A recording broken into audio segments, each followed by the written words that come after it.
오늘 우리는 이제 김호진의 큰 대형 발표를 들으면서 이제 종교개혁 후반기로 들어갑니다. 자, 이제 종교개혁은 르네상스와 이제 역사적으로 겹친다. 이걸 이제 이해하는 게 중요해요. 그러니까 우리가 이미 살펴봤듯이 토마스 아퀴나스가 이야기했던 것처럼 우리의 의지는 타락하였지만 우리의 지성은 타락하지 않았다라고 하는 이 개념으로 말미암아 나타난 두 가지 반동 가운데 하나는 르네상스다. 르네상스는 인간의 이성에 의하여 삶의 모든 문제를 해결할 수가 있다. 이렇게 이제 생각을 하는 거죠. 그리고 이제 그러니까 모든 것은 나로부터 시작하면 된다라고 하는 것이 르네상스인들이 가지고 있는 생각이에요. 이 생각은 지금도 여전히 흐르고 있잖아요. 나는 나 이런 표현을 정말 많이 쓰고 있고 그리고 I can 난 할 수 있다 라는 생각들을 되게 많이 하죠. 여기에 어떤 것이냐면 내가 세상의 중심이고 내가 세상을 움직일 수 있고 내가 세상의 모든 것을 다 이뤄갈 수 있다 라는 생각을 가지게 된 거죠. 이건 반동이거든요. 왜냐하면 중세에 대한 반동으로서 이제 철저하게 자기를 찾고자 하는 운동이 이제는 르네상스를 통하여서 이제 불을 붙였고 오늘 우리 시대 현대에까지 이르게 되는데 문제는 현대에 와서는 르네상스가 가지고 있었던 이 개념이 이제 무너지거든요. 그래서 뭔가 근대까지 모더니즘 시대까지는 르네상스 모더니즘 다시 말해 19세기까지는 이 르네상스적 생각이 유지가 되지만 그러나 20세기부터 시작해서 지금 21세기에는 이게 다 깨지죠. 왜냐하면 포스트 모던 세상에서는 인간의 이성을 믿을 수 없다라고 생각합니다. 그래서 오히려 신비주의가 더 우리 시대에 더 횡행하고 있는 걸 보게 되는 거예요. 왜냐하면 이성으로 말미암아서 유토피아를 꿈꾸었던 시대가 어떻게 됐습니까? 1차 세계대전, 2차 세계대전, 그다음에 각종 특별히 히로시마에 터뜨려진 핵폭탄 이런 걸 통해서 인간의 이성이 가져온 결과가 뭐예요? 공멸이에요. 끔찍한 공멸이에요. 인간이 삶의 문제를 해결할 수 있다고 생각했는데 결국은 만들어진 건 공멸이에요. 도대체 이런 상황이 어떻게 왔는가? 어떻게 사람이 함께 다 죽는 세상이 왔는가? 그래서 이성에 대한 이제 비판이 생기면서 포스트 모더니즘에서는 모든 걸 해체하자라고 하는 해체주의가 생기는 거예요. 그러니까 지금 우리 시대에는 전혀 다른 인간현들이 존재하는데 그건 나중에 공부하겠지만 그럼 이러한 현상의 흐름 가운데 하나가 바로 14, 15세기의 르네상스였다. 그러니까 이 르네상스 인간들, 그러니까 인간으로 시작해서 삶의 모든 문제를 해결할 수 있다라고 하는 운동이 나타났다고 한다면 또 한편에서는 그것이 아니다. 인간의 문제가 인간으로서 출발한다면은 결국은 해결할 수가 없다. 그 사람이 누구냐? 바로 다빈치와 같은 사람이다. 끊임없이 그는 자기 문제로 시작해서 수학적 인간, 기계적 인간을 통해 삶의 문제를 해결하려고 했지만 결국은 그는 어떤 답도 얻지 못했다. 라고 하는 거죠. 그러면서 이제 자기 자신으로부터 시작해서는 답을 찾을 수가 없고, 인간의 이성만으로는 인간이 처해 있는 위기를 극복할 수 있는 길이 없다. 라고 이제 생각하는 분들이 바로 종교개혁자들이다라고 하는 거죠. 그러니까 종교개혁의 사람들은 그렇다고 해서 르네상스가 가지고 있었던 그런 그러니까 그 인식들을 거부했느냐 그러지 않아요. 절대 그러지 않습니다. 예를 들자면은 이제 오늘 여기 첫 번째 나오는 사람들처럼 로렌조 말라라고 하는 사람은 르네상스의 되게 유명한 언어학자예요. 그러니까 근데 불가주론자란 말이에요. 그러니까 그가 역사 비평학, 그다음 언어학에 대한 것들은 다 받아들여요. 로렌조 말라는 나중에 한번 찾아보시면 알겠지만 이분이 가지고 있는 그 아주 중요한 그 역사적 산물은 이전에 이제 콘스탄틴 대제 시대에 주어졌던 어떤 이렇게 문서가 있단 말이에요. 그 교황에 관한 문서인데 그 문서가 가짜다, 위작이다라는 것을 사실은 이제 발표낸 사람이고 엄청난 역할을 한 사람이죠. 하지만 이 사람은 어떤 사람이야? 불가지론자. 하나님 믿지 않는 사람. 그러니까 이 사람 하나님 믿지 않으니까 나 이 사람이 가지고 있는 모든 것들은 다 배척하겠다 그러지 않았다. 그가 가지고 있는 좋은 학문적 연구를 받아들이죠. 그래서 그 이후에 종교개혁이 일어나기 전에도 아주 중요한 언어학자들이 많이 있어요. 대표적인 사람이 노이힐린이라는 사람. 노이힐린 같은 사람은 마틴 루터의 동역자였던 필립 멜라니통의 삼촌이란 말이에요. 당대에 아주 탁월한 언어학자, 히브리어 언어학자였다라고 하는 사람입니다. 또 하는 사람은 누구냐면 에라스무스라고 하는 사람, 인문학자. 에라스무스, 우신의 차원이라고 하는 책을 썼죠. 이 에라스무스라고 하는 우신의 차원이라는 책을 쓴 이 에라스무스 자체도 완전 인문학자로서 이 사람이 이제 성경을 번역하는 거죠. 성경 번역한.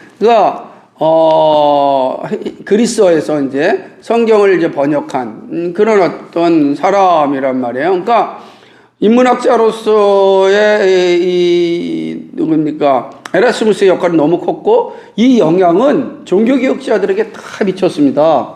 그래서 츠빙길리도 에라스무스의 영향을 받아서 종교개혁의 자리에 가게 되죠. 왜냐하면 이 에라스무스가 바젤에 와서 가르치기도 하고 영국에서 가르치기도 하고 그러면서도 그는 누구였냐면 끝까지 사제요 노마 캐톨릭 사람으로 남았단 말이에요. 종교개혁자들이 에라스무스를 다 자기 편으로 끌어들이려고 했지만 에라스무스는 요동하지 않고 그냥 노마 캐톨릭 사람으로 죽었다. 그렇다고 해서 에라스무스가 가지고 있는 생각을 배척했냐 그러지 않아요. 왜 그러냐면 마틴 루터가 독일어로 성경을 번역할 때 에라스무스의 이 판을 아주 잘 이용하였단 말이에요. 다 이렇게 참고하여서 독일어 성경을 번역하는 일을 하였거든요.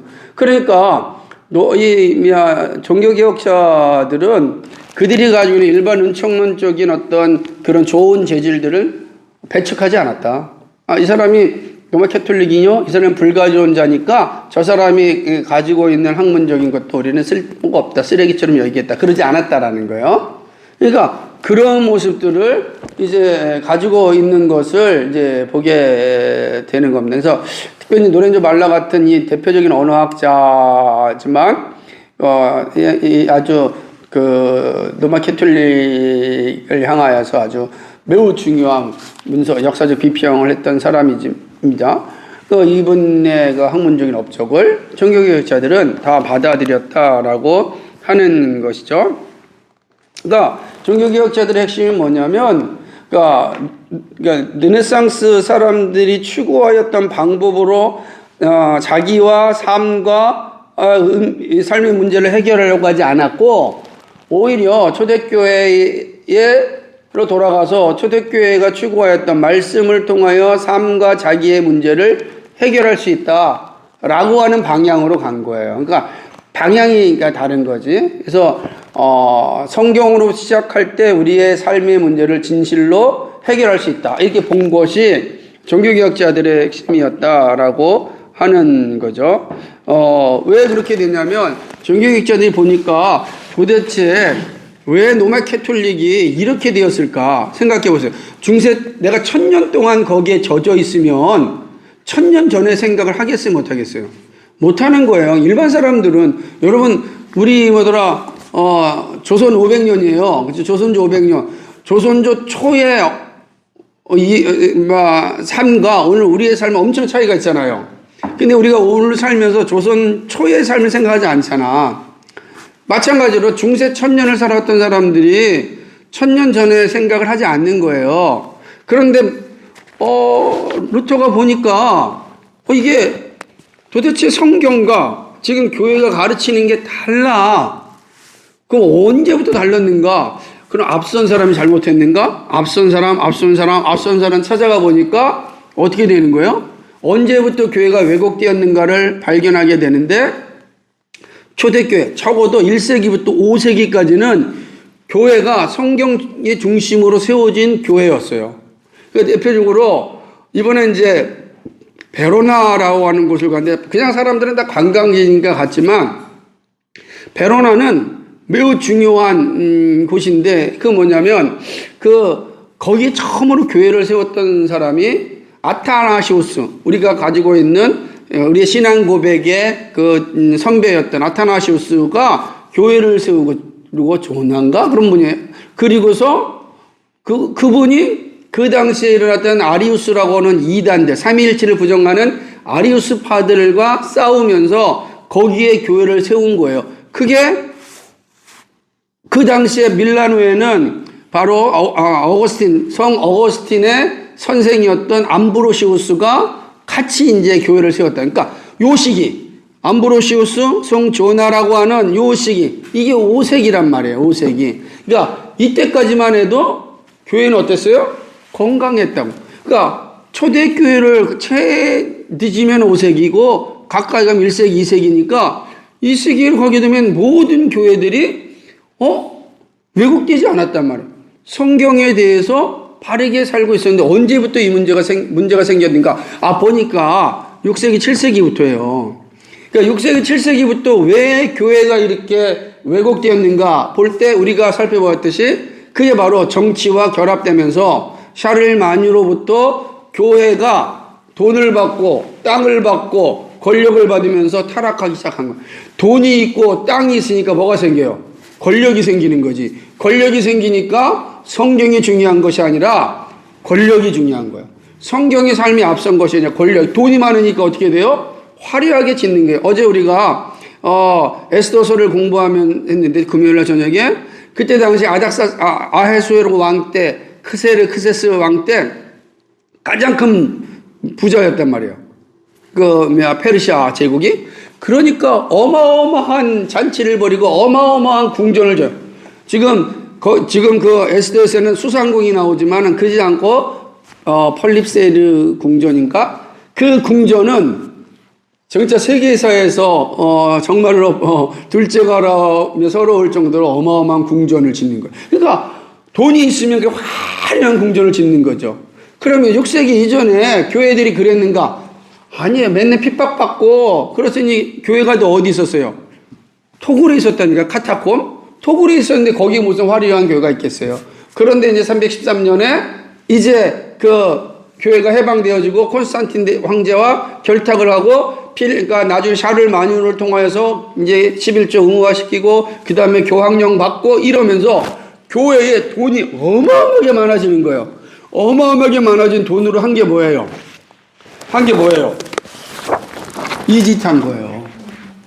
그 어마어마하게 많은 돈으로 만들어진 게 이런 걸 만든 거예요. 여전히 그때도 가난하고 힘든 사람들이 너무너무 많았음에도 불구하고 이들이 한 일이 뭐냐면 거대한 건물을 짓는 거야. 사람이요 거대한 건물을 지면은 주눅 들어요.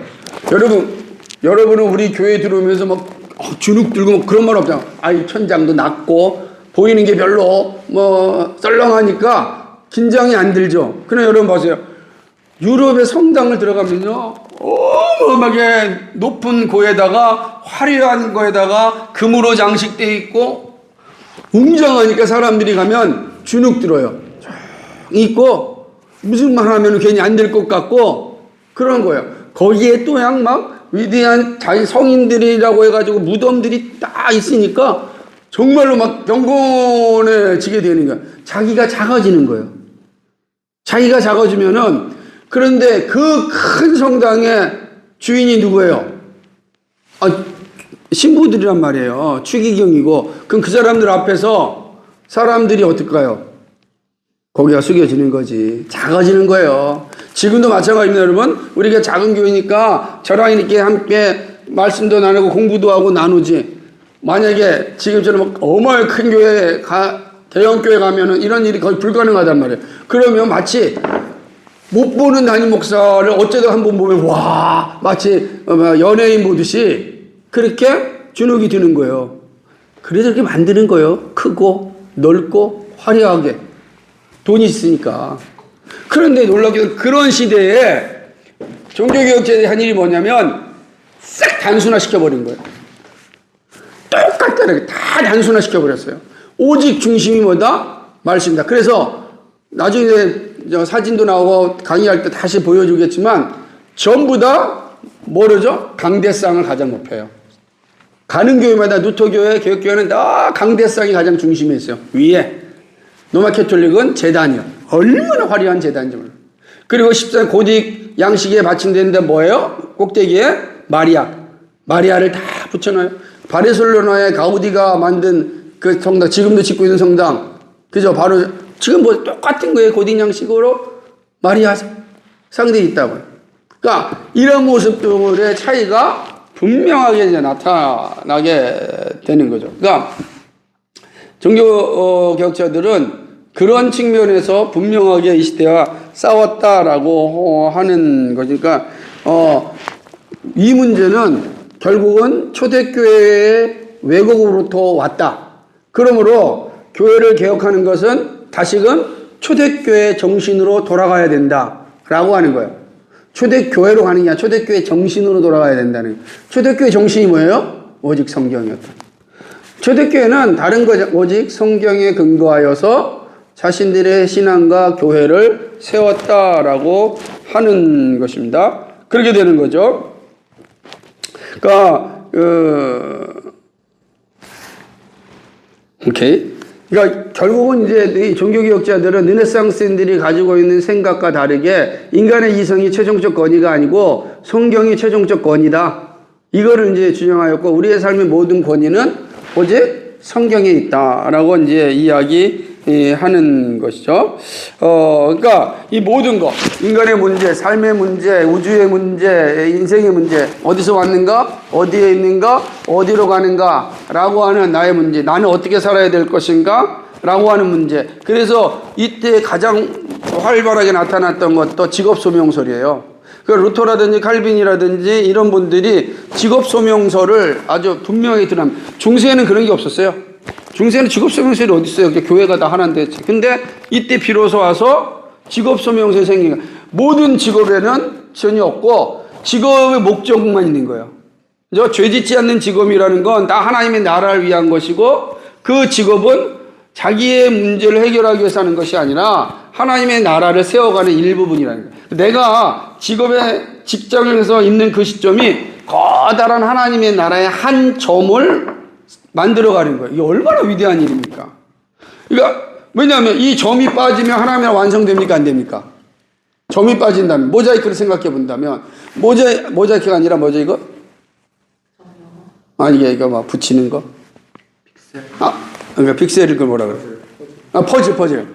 퍼즐의 한 부분은 빠진다고 하면 완성되지 않잖아요.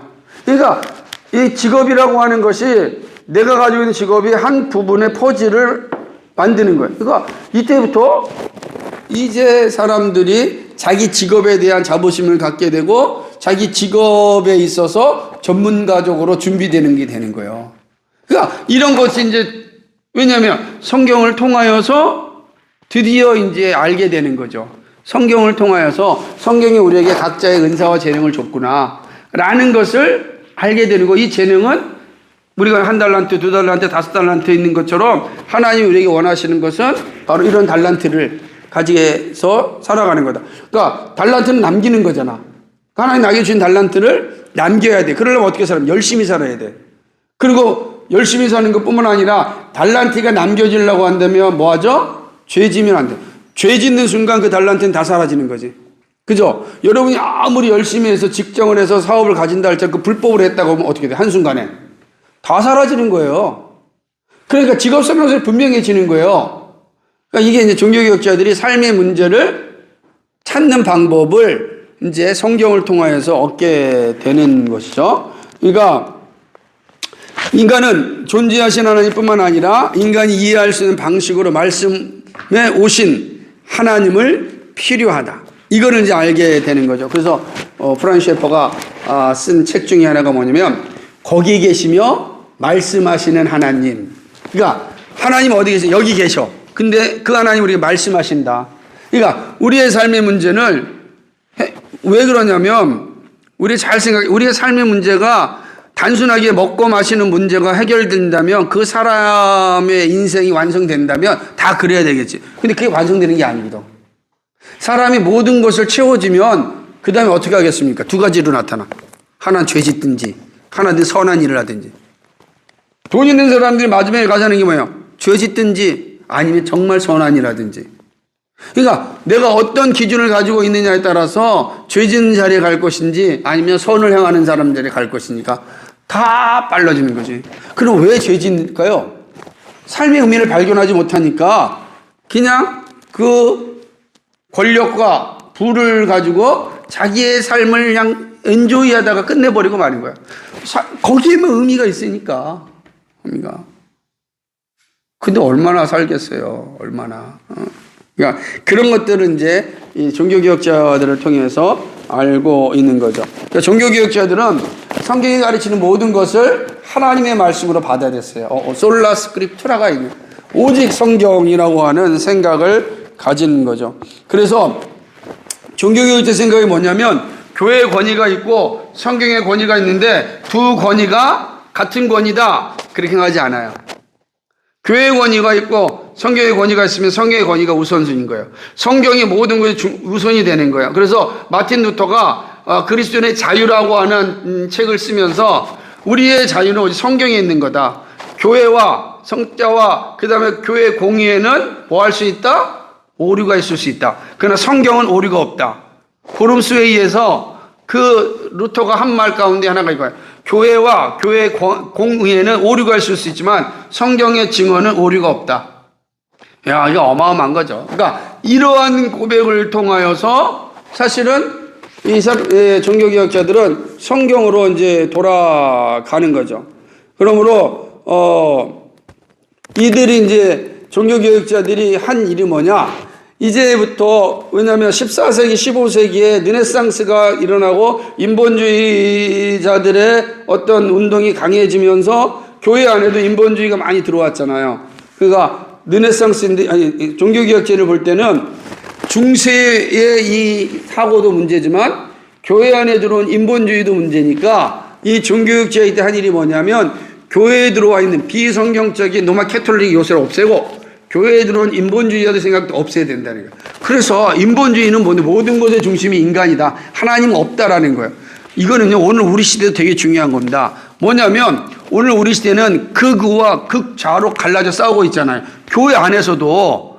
그죠? 극좌. 근데 생각해보세요. 우리의 대적자는 극좌입니까? 극우자입니까? 아니에요. 중요한 건 뭐냐면은, 정말로 우리의 문제는 교회 안에 인본주의예요. 하나님이 없다. 사람이 모든 중심이다. 라고 하는 이 운동들과의 싸우는 거지 극자와 극우가 아니란 말이에요. 근데 우리는 자꾸만 그리스도인으로서 우리의 모습이 어디 있는지를 정확히 인식하는 게 필요하다.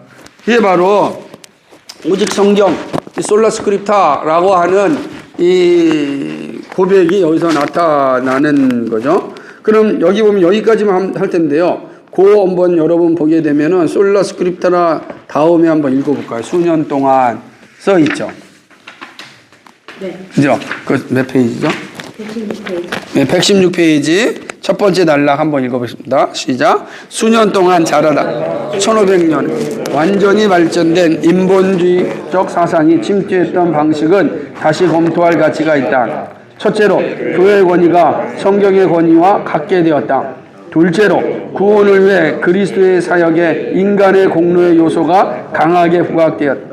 셋째로 토마스 아퀴나스 이래로 성경적 가르침과 이교 사상 사이에 혼합이 심해졌다. 중요합니다. 이 혼합은요, 말만 빌려온 것이 아니라 실제 내용까지 이제 빌려오게 된 거죠. 예를 들자면 우리가 아까 보았던 라파엘로의 바티칸에 있는 저 아테네 학당, 아테네 학당에서 나타나는 아테네 학당, 바티칸이네. 교회 안에 있는 아테네 학당에 플라톤과 그 다음에 아리스토텔레스가 있다라고 하는 것이죠. 또 거기에 보게 되면 성체 논의. 여기가 있나요? 있나요? 이제 그림을 한번 우리는 보겠습니다.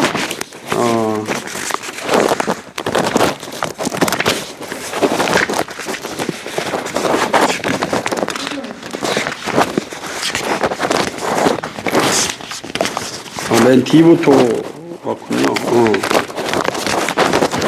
없네요.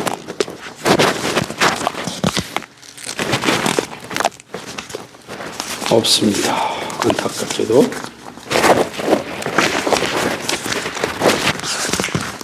없어요. 성체 논의에도 보고 또 하나는 중요한 건 뭐냐면 이 장면입니다. 이게 이제 미켈란젤로가 쓴 시스티나 성당에 있는 천장에 있는 그림인 것이에요.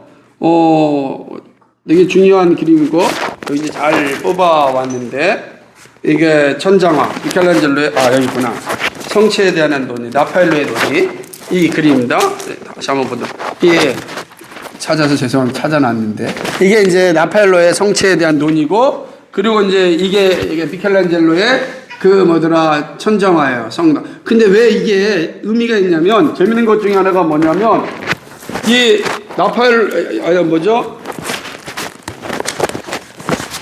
이게 되게 재밌는 거예요. 이거는 여러분이 보시면 얼마나 재밌는지 몰라요. 미켈란젤로가 성당에 천정화를 그렸잖아요. 그 그림 중에 하나가 뭐냐면, 선지자 예레미야, 그러니까 선지자들을 잘 그려놨어요. 거기 봐도 보면 다 선지자들 이름이에요. 그런데 재밌는 거 뭐냐면 선지자 옆에 누가 그려져 있어요? 델포이의 여신. 여신이 그려져 있는 거예요. 여신. 무녀. 델포이의 무녀 여신이. 그러니까 교회 성당 안에 너무 재밌는 거죠. 그러니까 무녀의 그림 옆에 예레미야 선지자의 그림이 있는 거예요. 여러분 사진 보게 되면. 이게 얼마나 우스운 겁니까? 그러니까 이게 뭐냐면 드디어 교회 안에 뭐가 들어오는 거예요? 이렇게 혼합되어지는 거예요. 인본주의적 사상과 그 다음에 기독교 사상이 이 르네상스 시대 사람들에게는 혼합되어져 있는 거예요. 왜냐하면 우리가 미켈란젤로는 이 사람은 이제 르네상스인이지 기독교인이 아니란 말이에요. 그래서 나중에 이제 종교개혁자를 만나면서 자신의 세상에 변화가 오긴 하였지만 철저하게 르네상스적 세계관을 가지고 있는 사람들입니다. 그러니까 이런 그림을 그려놨다라고 하는 것 자체가 얼마나 재밌는가라고 하는 거죠. 여기도 마찬가지. 라파엘로의 이 그림에서도 마찬가지죠. 그러니까 종합되어져 있는 것을 보게 되는 것입니다. 그러니까 여기도 이제 선상의 세계와 그 다음에 이제 이성의 세계를 종합하려고 했던 그러한 혼합하려고 했던 모습을 보는 거예요. 그러니까 교회 안에 이교적 세계관과 성경적 세계관이 함께 와 있는 거예요. 사람이 인식하지 못하죠. 근데 그림을 이렇게 그려놓은 거예요. 생각해 보세요. 여러분 우리 교회당 앞에다 그림을 2개 붙였는데 하나는 예수님상이라 붙여놓고 하나는 무당의 그림을 붙여놓으면 어떻게 생각하겠어요? 이거 교회입니까? 아닙니까? 여러분 어떻게 생각해요? 하나는 이거 어떻게 봐야 돼요? 그죠? 근데 이 실제가 저 바티칸 성당에 지금도 천정에 그려져 있는 거예요. 이게 지금 교회에 들어와 있는 혼합주의라는 거지. 인본주의적 세계관이 교회 안에 들어와 있다라고 하는 거죠. 이런 것들은 우리가 앞서서 보았던 단테의 저술에도 보았잖아요. 단테의 저술에, 그죠? 천국의 안내자가 누구예요? 베아트리테가 되고, 그죠? 무슨 거 된 거예요? 그리고 지옥의 가장 나쁜 놈이 하나가 누구예요? 가룟 유다고 하나는 브루투스, 시저를 죽인 브루투스라고 완전히 혼합해 놓는 거예요. 그를 다 교회 안에 혼합되어지면 결국은 교회는 이것도 아니고 저것도 아니게 되는 거죠. 그러니까 종교개혁자들은 이 문제에서 명확하였습니다. 그래서 만약에 종교개혁자의 입장이 어떻게 했습니까? 끄집어내려요. 무녀는 거기에 있으면 안 되지. 라고 하는 거예요. 이것이 지금 종교개혁자 시대의 그런 모습이다라고 하는 거죠. 예, 우리 여기까지만 이제 보고 다음 주에 다시 뒤에 가서 좀 보도록 하겠습니다.